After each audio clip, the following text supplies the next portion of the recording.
Buenos días, señorías. Buenos días, presidenta. Según señala el propio Tribunal de Cuentas, la Cuenta General del Estado del ejercicio 2022 refleja de manera fiel, con ciertas salvedades, la situación económica, financiera y patrimonial. Este, por supuesto, es un logro importante que demuestra la transparencia y el compromiso político con la buena gestión de los fondos públicos. Sin embargo, esto no es suficiente.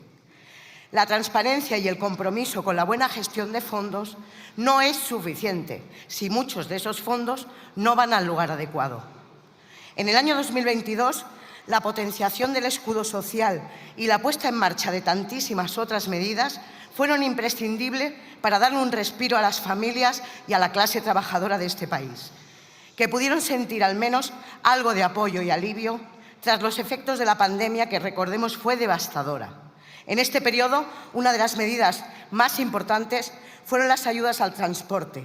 En un reciente estudio de Greenpeace y del Instituto de Movilidad, observaron incrementos en el número de viajeros con respecto a 2021 en un 67,47 en el ferrocarril de media distancia, en un 63,89 en AVAN y AVE y un 26,74 en cercanías, así como incrementos también en el autobús urbano y el metro.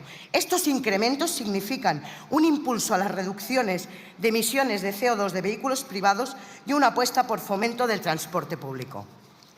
A pesar de todo ello y de nuestra valoración positiva al respecto, hemos de mencionar que una buena parte de los fondos para estas y otras medidas, como el ingreso mínimo vital, el bono social, el bono cultural, las ayudas para la dependencia o el cheque de 200 euros para personas con bajos ingresos, se quedaron sin gastar en su totalidad.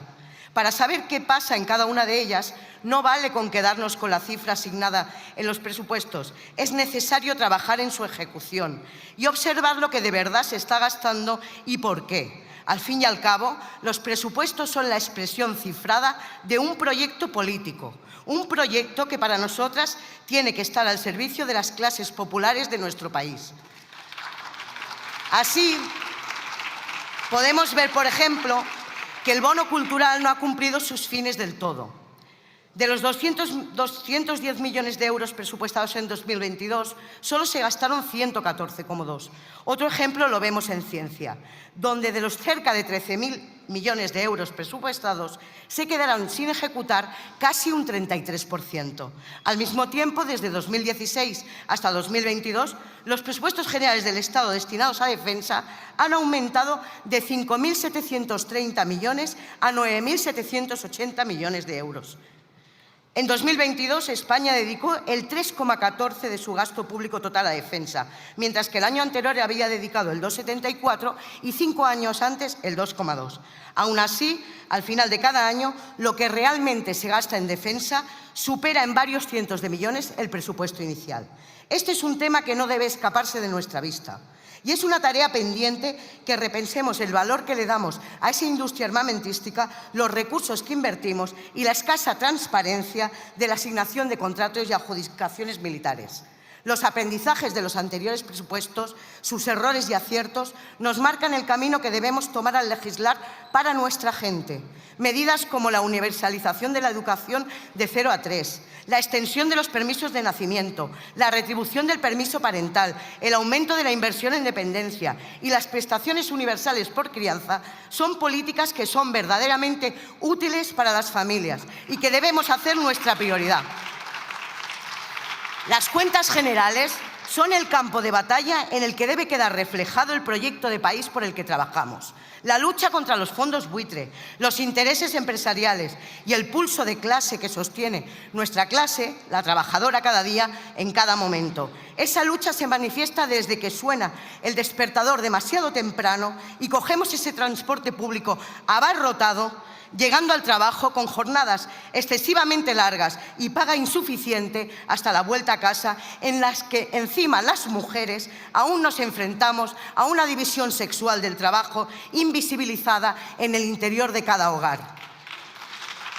La justicia social y la redistribución de la riqueza, con el objetivo de que genere cambios y mejore la vida de las personas, debe pasar por unos presupuestos ambiciosos, valientes y que confronten con los poderes económicos del país. No hemos de olvidar de qué lado estamos. Por todo ello, es imprescindible evaluar las políticas públicas poniendo en el centro las necesidades de la clase trabajadora, más allá de una simple evaluación economicista, y potenciando la coherencia de las políticas públicas en todos los niveles de gobierno, para ir alcanzando los hitos marcados en nuestra estrategia española para la implementación de los Objetivos de Desarrollo Sostenible de la Agenda 2030. Tenemos un horizonte de objetivos que garantizar y blindar, frente a la voracidad de los que no quieren un Estado fuerte que garantice esos derechos fundamentales para la mayoría social de nuestro país.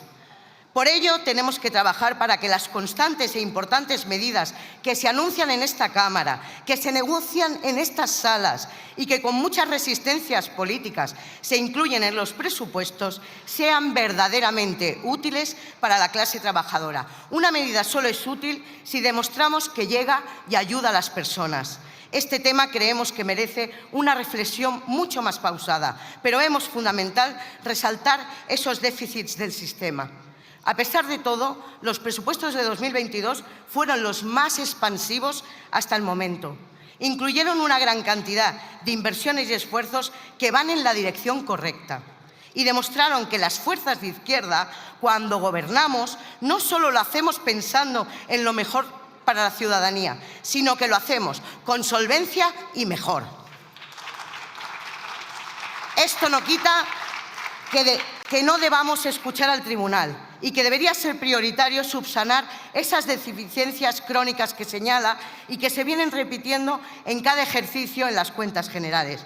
Y un año más tenemos que insistir en que arrastramos las consecuencias de la fórmula de conceder préstamos del Estado a la Seguridad Social, que no deja de ser una especie de argucia contable que genera una deuda ficticia que podría comprometer la capacidad de maniobra financiera del sistema. La aportación de los recursos que haga el Estado a la Seguridad Social para asegurar la sostenibilidad del sistema debe realizarse como transferencias a través de los presupuestos generales del Estado, siendo fundamental que el Estado asuma los gastos impropios que se cargan a la Seguridad Social y que las transferencias dejen de considerarse préstamos para no generar deuda. El Gobierno debe reordenar todos esos gastos. No podemos darle munición a esos que no quieren un sistema público de pensiones, que cuestionan continuamente nuestro sistema y que prefieren que los grandes capitales hagan negocio con los planes de pensiones.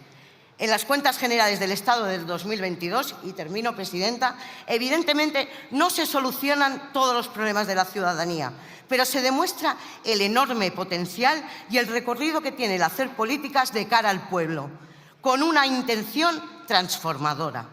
Subsanemos los errores, reflexionemos sobre la ejecución y, sobre todo, acordemos las medidas y las partidas que son verdaderamente importantes y urgentes para la clase trabajadora. Muchas gracias.